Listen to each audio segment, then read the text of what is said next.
उदयनिधि स्टालिन को पूछताछ के बाद रिहा कर दिया जाएगा, ये निर्देश है मद्रास हाई कोर्ट का। नमस्ते, मेरा नाम दीपक तेनगुरिया है। आप इंडियन एक्सप्रेस हिंदी देख रहे हैं। इस वीडियो में आपको 3 बातें बताएंगे। पहला, ये पूरा विवाद क्या है, उदयनिधि स्टालिन ने ऐसा क्या कहा कि पुलिस ने 4 अगस्त को उन्हें उनके घर से हिरासत में लिया। दूसरा, उस टिप्पणी के बाद किस तरह की प्रतिक्रियाएं आई।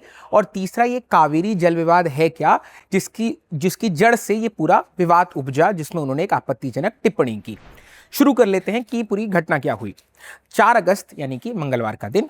इस दिन डीएमके के जो हेड मतलब नंबर 2 पे आते हैं उदयनिधि स्टालिन, उन्होंने एक बयान दिया था बीते दिनों एक रैली में। उसकी वजह से तमिलनाडु पुलिस आई और उन्हें घर से उन्होंने हिरासत में लिया।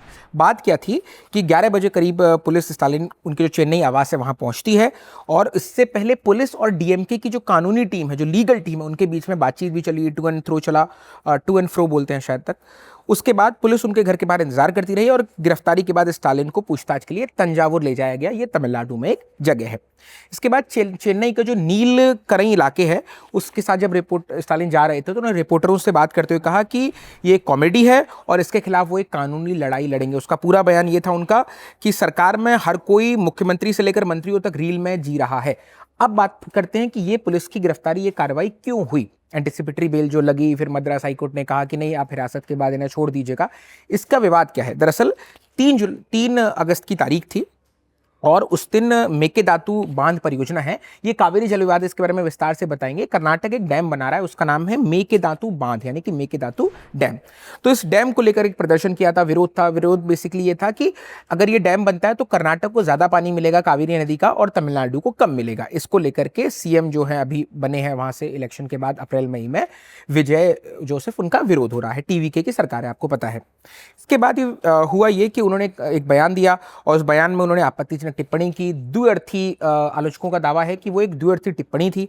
और उसके बाद उन्होंने फिर कहा कि मैं तो सिर्फ कावेरी की बात कर रहा था। उन्होंने कहा हमारे जो मुख्यमंत्री है वो मुंह तक नहीं खोल रहे हैं, उनकी बस एक ही चिंता है कि डीएमके नेताओं पर झूठे केस कैसे थोपे जाएं।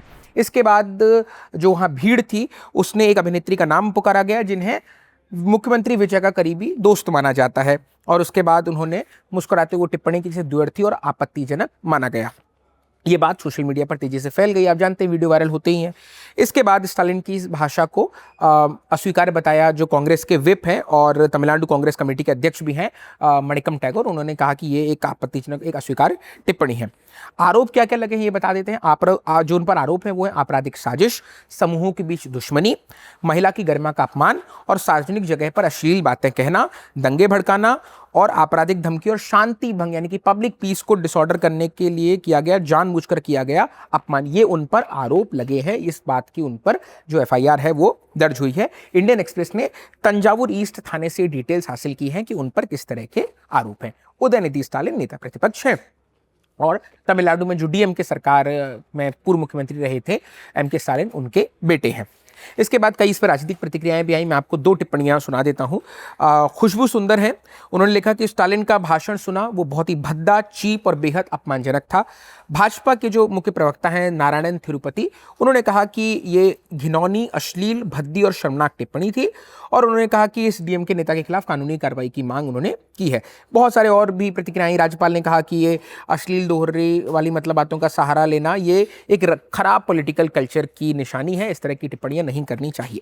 ये पूरा विवाद हुआ। आपने आपको बताया कि एफआईआर क्या हुई है। उसके बाद मद्रास हाईकोर्ट ने उनके एंटिसिपेटरी बेल यानी कि अग्रिम जमानत याचिका, अग्रिम जमानत याचिका ऐसे होती है कि अगर आपको पता हो कि आपको पुलिस गिरफ्तार करने वाली है या आप पर कार्रवाई हो सकती है तो आप कोर्ट जाते हैं और कहते हैं कि मुझे गिरफ्तार ना किया जाए। उस पर सुनवाई करते हुए मद्रास हाईकोर्ट ने कहा कि पुलिस इनको पूछताछ के बाद रिहा कर दे, पहले कंप्लीट अपना इन्वेस्टिगेशन की पूरी पूछताछ कर ले। अब आते हैं उस बात पर जिसकी वजह से ये पूरा प्रदर्शन हो रहा था 3 अगस्त को। यह है कावेरी जल विवाद। हम जब आज से 1 दशक पहले स्कूल में थे तो एनसीईआरटी की किताबों में रट करके ऐसे छुपा छुपा के याद करके जाते थे कि कावेरी जल विवाद क्या है। ये भारत का लगभग सबसे लंबे समय तक चला हुआ जल विवाद है। कावेरी जल विवाद जो है ये बहुत ही पेचीदा है और अंतर्राज्यीय यानी कि इंटर स्टेट है। कई सारे स्टेट जो है इसके बाउंड्रीज में आते हैं, से इफेक्ट होते हैं। इसकी जड़ें जो अंग्रेजों के दौर तक जाती हैं। जाहिर सी बात है, हिंदुस्तान का कोई भी विवाद हो उसकी जड़ें आपको अंग्रेजों के दौर तक की मिलेंगी ही। इसमें कावेरी नदी के पानी के बंटवारे का विवाद है। एक सवाल का प्रश्न तो, लघु उत्तरीय प्रश्न तो ये हुआ, लेकिन अब हम दीर्घ उत्तरीय जवाब पर चलते हैं। इसमें कर्नाटक, तमिलनाडु, केरल और केंद्र शासित प्रदेश है पुडुचेरी, ये इसके पानी से इफेक्टेड होते हैं। और इसकी वजह यह है कि दक्षिण भारत के करोड़ों लोगों की जीवन रेखा है कावेरी नदी। इस पर उद्योग, खेती, घर बार, पर्यावरण सबका सहारा है ये नदी। बात यह है कि 2025-26 में विवाद इसलिए उभरा क्योंकि कर्नाटक ने एक प्रस्तावित किया, एक प्रोजेक्ट बनाया अपना कि मेकेदातु बांध परियोजना। दोबारा बता देता हूं, याद आएगा, मेकेदातु बांध परियोजना। इसमें हुआ ये है, इसमें विवाद ये है कि कर्नाटक को अगर ये डैम बनता है तो इससे कर्नाटक को ज्यादा पानी मिलेगा और तमिलनाडु को कम पानी मिलेगा। ये पूरा विवाद है और कर्नाटक कावेरी नदी के जो वाटर है उसको बेहतर तरीके से कंट्रोल कर पाएगा। इस पर तमिलनाडु ने आपत्ति जताई। तमिलनाडु को डर है कि उसके हिस्से का पानी प्रभावित होगा और जो मुख्यमंत्री हैं जोसेफ विजय, उन्होंने प्रधानमंत्री मोदी को पत्र लिखकर, एक लेटर लिख करके इसके बारे में मांग भी की थी कि ये पानी हमारा इफेक्ट हो रहा है और उन्हें 2007 के ट्रिब्यूनल फैसले, 18 के सुप्रीम कोर्ट के पूरे फैसले का पालन न करे तब इसे मंजूरी दी जाए, ये पूरी उन्होंने मांग की थी। अब आते हैं कि हमले क्यों हो रहे हैं स्टालिन पर, जो स्टालिन ने हमले किए मुख्यमंत्री जोसेफ पर, वो क्यों हो रहे हैं, उसकी 2 पॉइंट्स पर वो घेरते हैं। पहला तो ये है कि केंद्र सरकार के सामने तमिलनाडु का पक्ष मुखरता से नहीं रख पा रहे हैं विजय, ये उदयनिधि स्टालिन का आरोप है। दूसरा है कि कर्नाटक सरकार से बातचीत का रास्ता खोलने के लिए भी उन पर है कि वो बहुत ही नरम रुख अपना रहे हैं, बहुत ही सॉफ्ट हो रहे हैं, क्योंकि कर्नाटक में कांग्रेस की सरकार है। आप याद कीजिए, पहले सिद्धरामैया मुख्यमंत्री थे, फिर बाद में डी.के. शिव कुमार मुख्यमंत्री बनते हैं।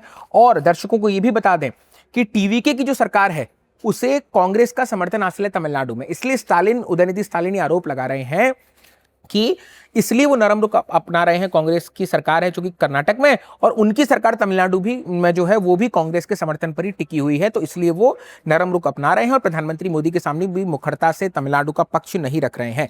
ये है कावेरी और जो मेकेदातु बांध का विवाद। आपको एक बैकग्राउंड और दे देते हैं। जो ये विवाद है ये अभी 2025-26 में नहीं आया, पहले से चल रहा है।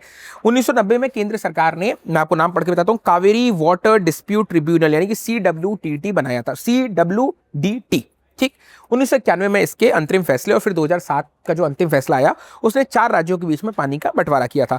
लेकिन 2018 में सुप्रीम कोर्ट ने इस बंटवारे को बदल दिया, यानी कि पहले जो CWDT ने बताया था कि ये 4 राज्यों में कैसे बटेगा, उसके सुप्रीम कोर्ट ने इसे बदल दिया और कोर्ट ने कर्नाटक का कुछ हिस्सा बढ़ाकर तमिलनाडु का कुछ हिस्सा कम कर दिया था। और ऐसे में जब अब मेकेदातु बांध परियोजना आती है तो तमिलनाडु को डर है कि उसके हिस्से का पानी कम हो जाएगा।